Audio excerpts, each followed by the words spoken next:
Hello, my name is Jaime Garibay Rodriguez, and I'm a postdoctoral researcher in the Climate Action Lab at the University of Wisconsin-Madison. And today I'll present the work led by my colleague Henry Hunt titled Assessment of Renewable Energy Potential at the University of Wisconsin-Madison. I'll start by sharing what motivated us to work on this assessment. First, we want to answer if it's actually feasible to achieve 100% clean energy using only University of Wisconsin-owned properties. And then if that is feasible, we want to know what is the best possible use of those land properties for either solar, wind, or a combination of both. And to do this, of course, there are several technical constraints, but also suitability and policy ones. For instance, historical and cultural sites, solar and wind, resource potential, energy infrastructure, and local zoning rules. So the main idea is to develop a renewable energy assessment framework tailored to UW, but with potential application to other similar universities using both satellite imagery and geospatial analysis. So our assessment framework is comprised of three main stages. Stage one screens for land parcels which are not part of UW-Madison's main academic activities and areas set in non-industrial or business development zones, as well as smaller areas less than 4 acres. Stage B uses satellite imagery to assess suitable land parcels given appropriate slope and land cover. And finally, Stage C provides additional parameters such as more granular solar and wind energy availability, historical and cultural sites, zoning rules, and access or proximity to energy and transmission infrastructure. And really, the purpose of this final screen stage is to inform decision makers of various trade-offs when setting renewable energy projects in the university.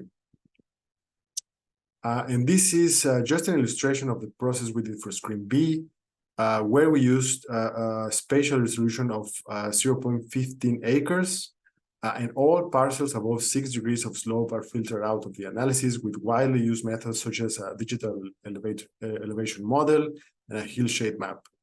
Then we use zonal statistics to assess the available area for solar and wind projects. And then we also use satellite imagery to identify land and available datasets in the university to generate a list of suitable parcels considering all these technical constraints. And really, as a general results from the 49 parcels, we arrived at only 14 at stage B, which does not consider these more nuanced parameters in the screening process. And we're currently working on this final stage C, which will provide information of all of these additional parameters to decision makers.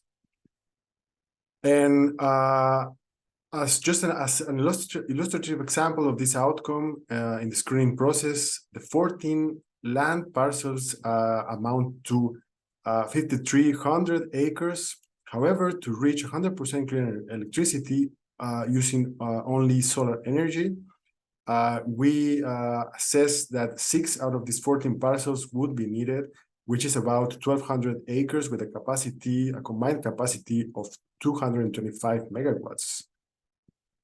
And taking this one step further, and just for illustration purpose, of course, using all 14 parcels would be needed to offset the entire campus emissions. These are scope 1 and 2 emissions. So in this case, a capacity of 450 megawatts of solar energy would be needed. However, these scenarios are just for illustration, and detailed technical assessment would be necessary for actual project siting. So in summary, we have developed a screening framework to assess renewable energy potential in the University of Wisconsin-Madison. The outcome of this framework is available as an online interactive map at the Climate Action website, and we are in the process of completing stage 3 of this screening framework, which will look into more details about solar and wind energy constraints specific to each land parcels. And as future work, we are interested in piloting the screening process with a public entity and to promote the mapping project with the addition of other public mapping layers, such as existing energy infrastructure in the state of Wisconsin. And finally, we are currently engaged in the assessment of rooftop solar potential of the University of Wisconsin main campus buildings. And with that, I thank you for your attention and invite you to take a look at our interactive map at the Climate Action website.